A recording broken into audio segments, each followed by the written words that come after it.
आम्ही विकलेली तरी पण 40,000ची पावती भरलेली आहे. हे चालेल. नाही, जर दोन गोष्टी आहेत. आपण म्हणता की ती प्रॉपर्टी आमची नाही असं म्हणलं जातं, तर मग त्याचा टॅक्स तुम्ही का भरता, हा एक प्रश्न आहे.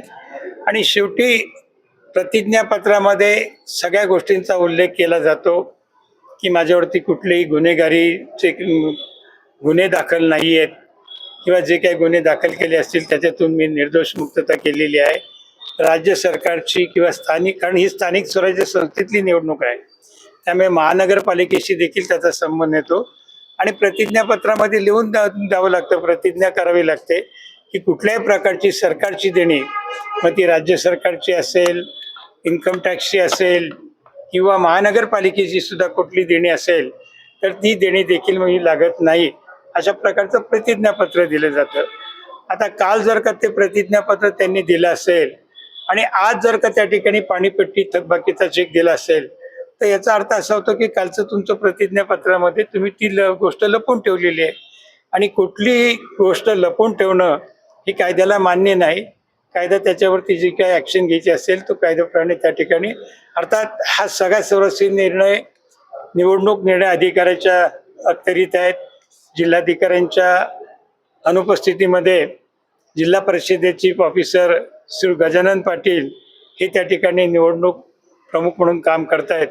ते काय निर्णय देत आहेत ते आता आपल्याला पाहावं लागेल.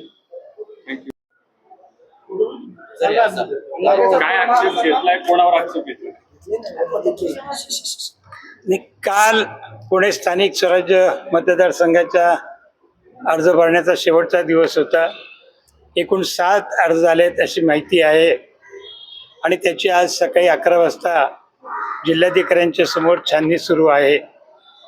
मी काही त्या छाननीला त्या ठिकाणी उपस्थित राहू शकलो नाही, कारण इकडे दोन्ही काँग्रेसची बैठक या ठिकाणी असल्यामुळे मी इकडे होतो.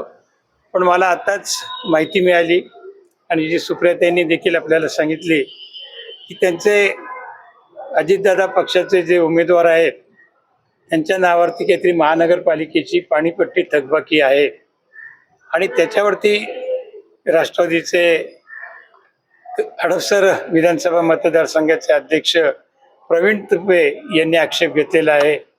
अर्थात तो आक्षेप, याच्यावरती चर्चा चालू आहे.